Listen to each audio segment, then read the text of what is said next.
What's up guys, so today we're going to be taking a retrospective look at PES 2014, widely considered the worst PES in the history of this series, but I've been very dissatisfied recently with eFootball and PES 21 gameplay, so I thought, you know what, let's go back to the old games. I do miss this era of PES as this is the first ever PES game that I remember playing on my Xbox 360, the demo version of the game, and I've actually found that the actual gameplay in terms of the basics, the fundamentals of the sport were actually not that bad in this game. Like, the actual foundations of the sport, were there. I can't believe I'm saying that. Maybe it's just nostalgia and recency bias. Maybe the more I play this game, the more I'll grow to hate it. But let's just look at a few minutes of the gameplay and then we'll get into specifics and some screenshots. So this is the first game I played in like a decade of PES 2014. I couldn't find an English version of the game, so I got a Russian version. This was before I found the English language pack, so I was still playing a Russian version, and my controller had a problem, so I was stuck on the sprint button. So you're gonna see me sprinting quite a lot here when I shouldn't be.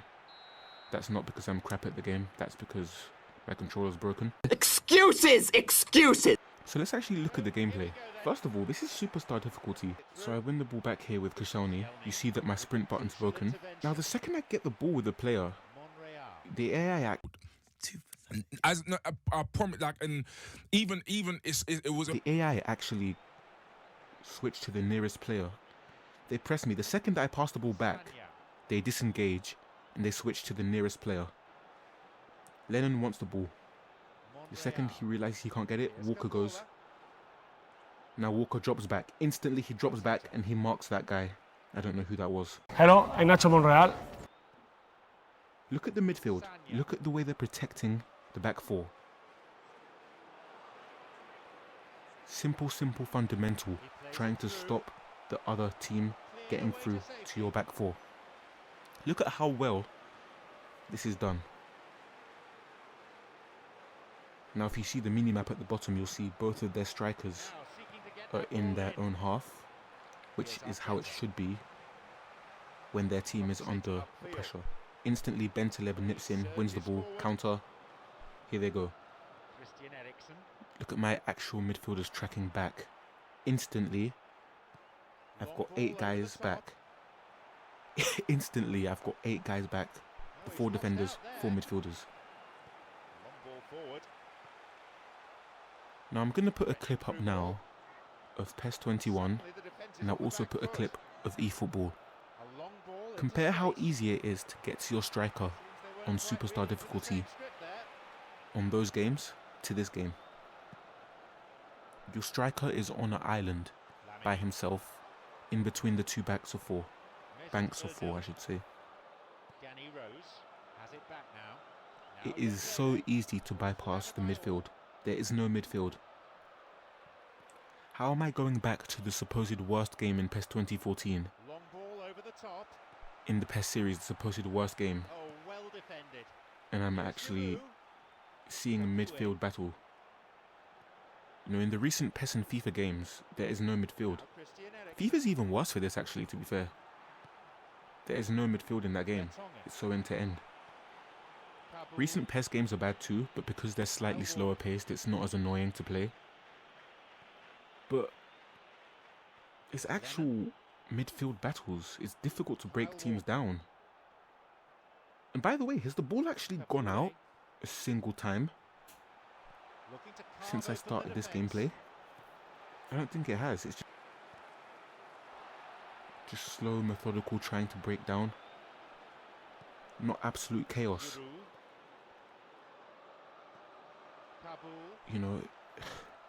It's just absolute.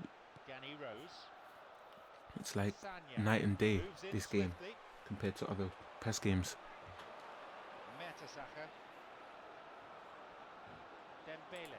So we're going to look at some screenshots that I found on EvoWeb, PES 2014 appreciation thread. I'll put the link in the description. This is Chris Davies, the guy that started this thread. And so we're going to get into some of the screenshots I found and what I think about them. So, number one, crowd chants, crowd noise. It sounds so much better in PES 2014, doesn't it? You know, it sounds real. It suits the situation of what's going on the pitch. You've got applause when the team wins the ball back. You've got whistling when a foul happens that didn't lead to a penalty. It feels like real people, not just some generic European chants that have been pasted into every single team, except for the licensed teams, which is like 5 of them. And it just feels more authentic. And then pass assist as well, obviously. You can see me misplacing passes. And I'm on PA3. So imagine manual. Another thing this game did brilliantly is combination play. So it had a few presets, tactical presets, that you could choose. When your players got into a certain area on the pitch, it would automatically trigger that preset. So if you wanted your player to hold up the ball and another player runs into that space, you know, little things like that. Imagine if they built on this. This game would be like, you know, almost like FM, except you can control the players. And then finally, and as you can see, I win the penalty. Finally, because I was not scoring a non-penalty goal in this game. Huh? Another thing this game had, World Cup mode or World Challenge mode. So this was essentially a World Cup, unlicensed obviously. It wasn't an official partnership like 2014 World Cup FIFA. And so you could essentially play the whole World Cup mode. That was quite nice about this game as well. I think one of the things this game did wrong, it was just so bad from the get-go with the new engine. And once people make their minds up on the game, you know, it's hard to recover your reputation. Especially with the awful player faces at the start. I mean, just look at this. Huh? You know, I remember all the FIFA YouTubers making videos about this, getting millions of views. And I was laughing at it. I was laughing at it as well. It just looks utterly ridiculous.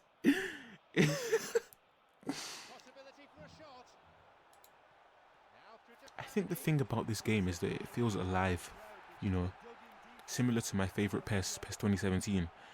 The AI switch things up. They respond to what you're doing.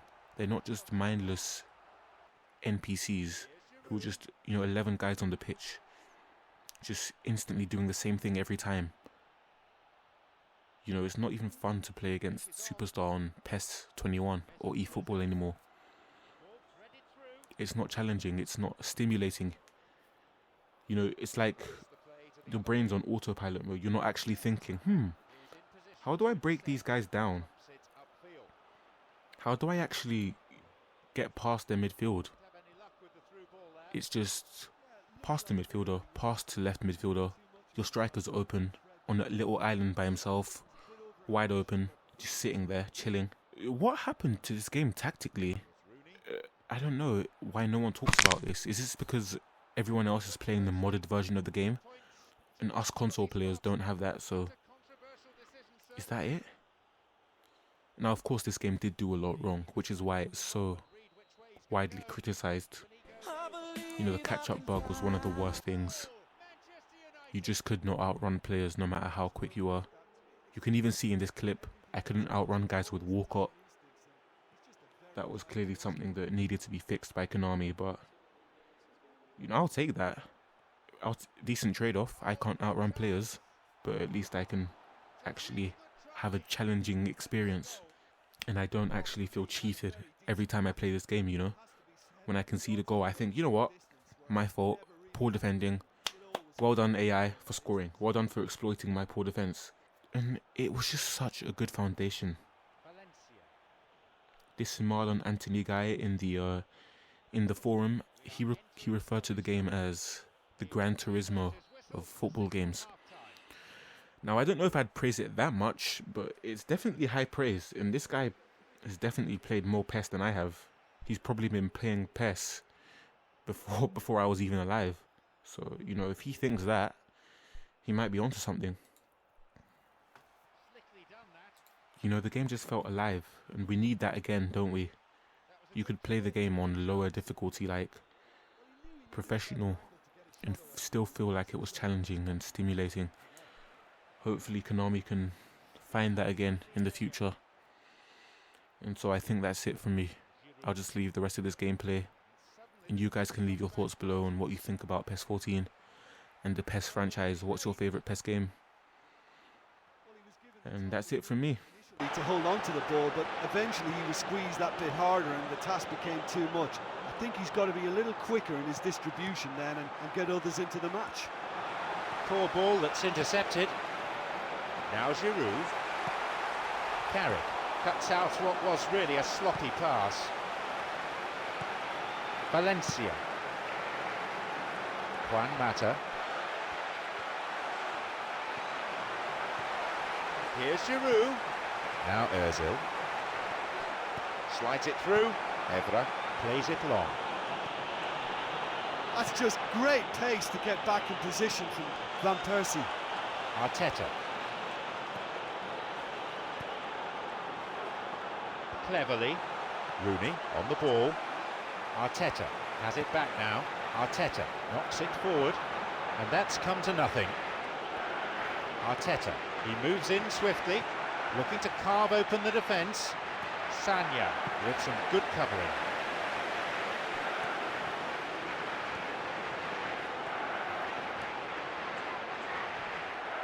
Valencia.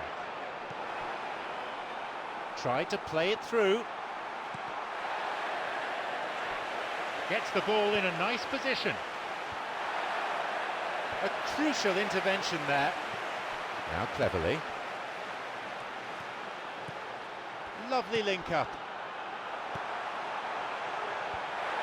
Well, he could have been in, had that final ball been just a little better. Well, he needed to be much more precise, but that was very short on quality into the middle. Smalling. Evra looking to receive the ball, break could be on.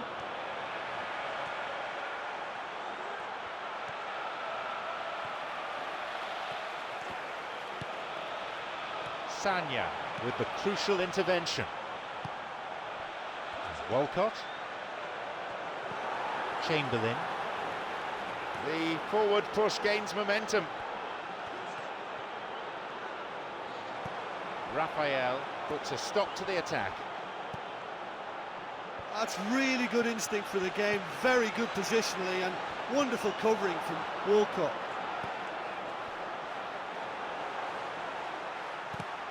Over the line for a throw-in. Juan Mata tried to play it through. Look, if he wants that ball to make it, then he has to pass it with a bit more zip. I think he knew as soon as it left his boot that it was going to be cut out. Just lacked a little more power. Van Persie shoots! Still in play! Well, I think most teams by now would be sitting back defending what they've got, but this is very positive stuff. They know that another goal would just seal it.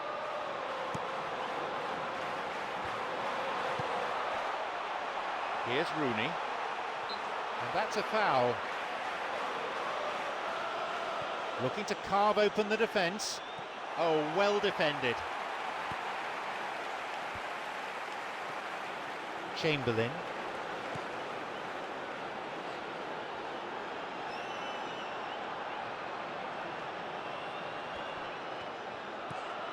Here's Van Persie.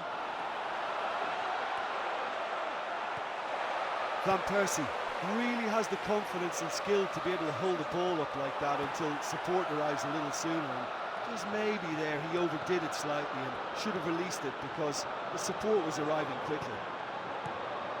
Tried to play it through. A crucial intervention there. Lifts it through. Chamberlain. Evra takes advantage of a poor pass. He has lunged in.